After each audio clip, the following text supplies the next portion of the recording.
Assalamualaikum warahmatullahi wabarakatuh. Selamat malam semuanya.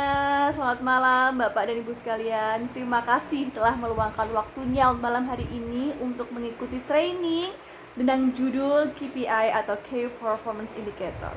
Namun sebelum menjelaskan lebih detail lagi apa itu KPI, izinkan saya memperkenalkan diri terlebih dahulu. Nama saya Sobah Hidayatul Ilmi, saya lulusan S1 Manajemen Bisnis ITS dengan konsentrasi Manajemen SDM, dan sekarang saat ini kesibukan saya adalah sebagai staf pengembangan SDM dan sistem organisasi di salah satu BUMN di Indonesia.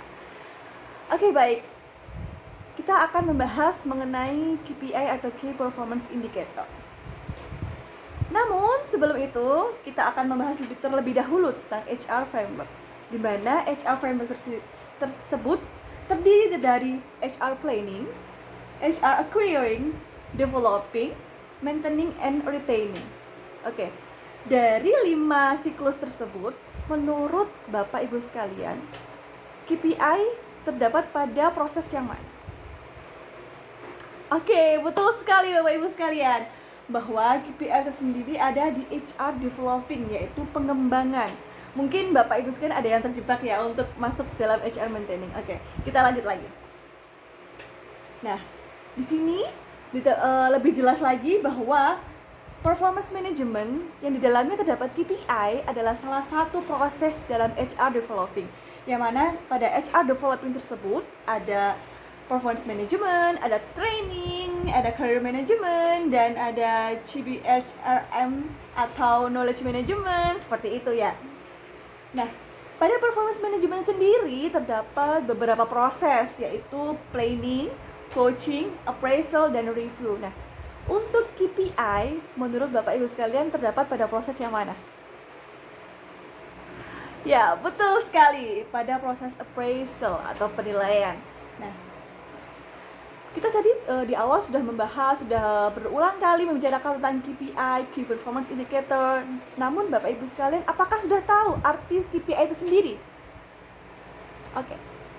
KPI adalah ukuran berskala dan kuantitatif yang digunakan untuk mengevaluasi kinerja organisasi dalam tujuan mencapai target organisasi. Jadi di sini ada 3 kata kunci Bapak Ibu. Yang pertama adalah ukuran berskala dan kuantitatif yang digunakan untuk mengevaluasi kinerja dengan tujuan mencapai target perusahaan. Oke. KPI sendiri tidak semata-mata langsung turun menjadi KPI seorang staf atau personal atau pada jabatan paling bawah. Namun, KPI tersebut dibentuk atas cascading dari visi misi, lalu turun ke KPI corporate, turun ke KPI divisi, departemen, sampai dengan KPI staff yang paling terbawah atau pelaksana. Jadi itulah cascading key performance indicator yang ideal. Nah, setelah kita tadi membahas mengenai pengertian, lalu bagaimana cara menurunkan KPI dari yang level paling tinggi, menurut Bapak Ibu, siapa sih yang berhak untuk membuat KPI, atau siapa yang paling bertanggung jawab dalam membuat KPI? Oke. Yang pertama tentunya adalah setiap atasan yang memiliki anak buah, atau bisa juga dengan manajer, supervisor. Nah, atau juga dalam sebuah perusahaan itu kita membentuk tim internal yang terdiri dari beberapa elemen. Dan terakhir bisa dibantu oleh konsultan HR. Jadi lebih idealnya lagi yang membuat KPI adalah tim internal yang terdiri dari orang SDM, lalu manajer yang bersangkutan, dibantu dengan konsultan HSSDM, seperti itu Bapak Ibu. Jadi jangan berpikir bahwa KPI itu adalah tanggung jawab sepenuhnya orang SDM, tapi bukan, karena yang mengetahui keseharian, yang mengetahui target dari suatu fungsi itu adalah manajer pada fungsi tersebut. Nah, kita lanjut lebih detail lagi mengenai form KPI. Oke, form KPI tersendiri itu terdiri dari tugas, KPI, ada formula, target, bobot, realisasi pencapaian, skor, dan ada nilai akhir KPI ini. Oke. Namun dalam tahap perencanaan yang saya akan jelaskan lebih lanjut, yaitu pada tugas, KPI, formula, bobot, dan juga target saja. Oke. Tugas.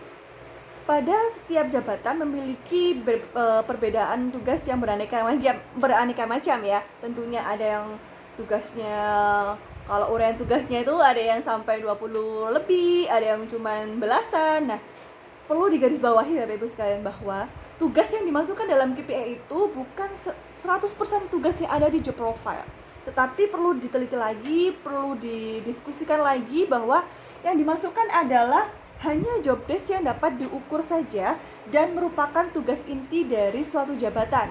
Bukan berarti semua uraian tugas yang ada di job profile langsung dimasukkan ke dalam form KPI. Begitu ya.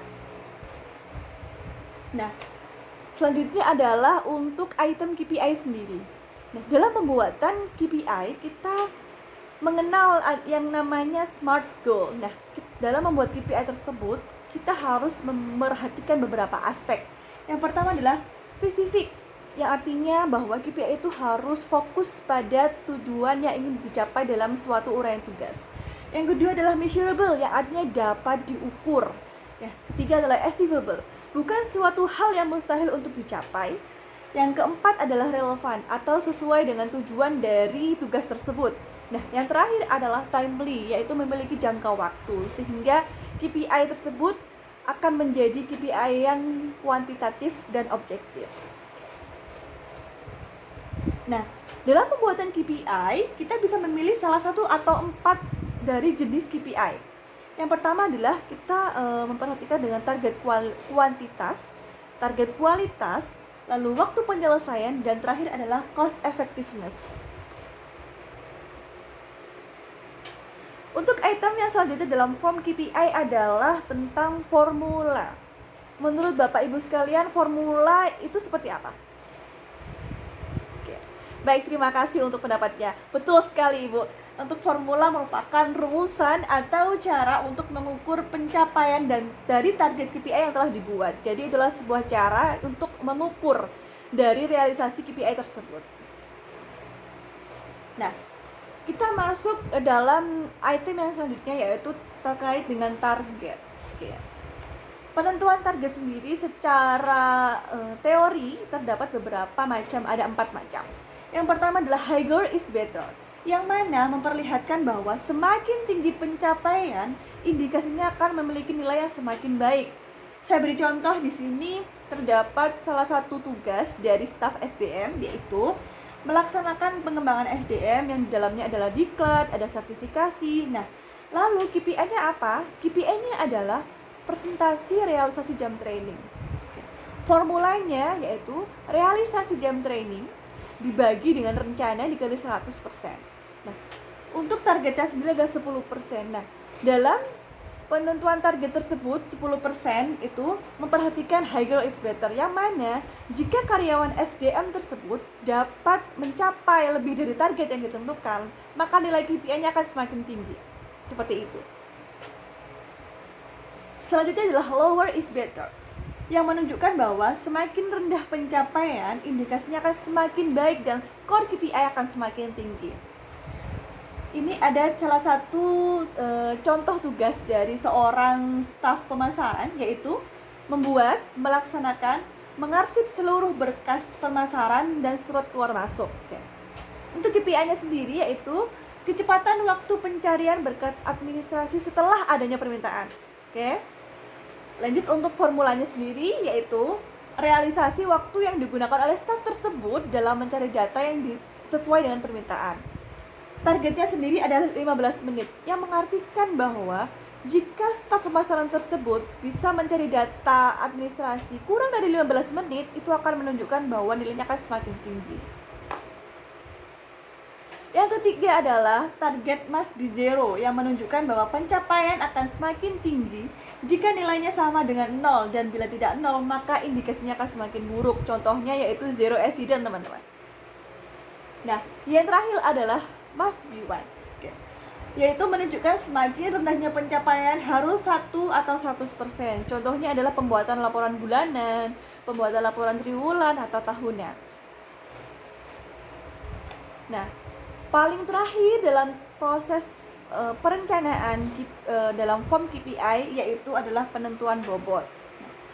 Weight atau bobot sendiri merupakan indikator yang ditentukan berdasarkan pentingnya tugas dan dibicarakan antara manajer dan karyawan. Namun jumlah keseluruhan harus 100%.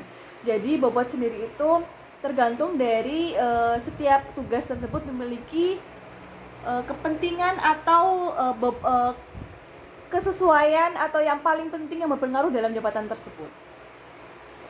Oke, sekian untuk presentasi singkat mengenai KPI individu. Monggo dari Bapak Ibu sekalian, barangkali ada yang ditanyakan, saya persilahkan. Baik, terima kasih atas kesempatannya. Terima kasih atas atensinya Bapak Ibu sekalian. Semoga Bapak Ibu sekalian dapat menerapkan materi tentang KPI dalam pekerjaan sehari-hari. Oke. Sekian presentasi dari saya. Kurang lebihnya saya mohon maaf. Sampai jumpa kembali. Selamat malam. Assalamualaikum warahmatullahi wabarakatuh.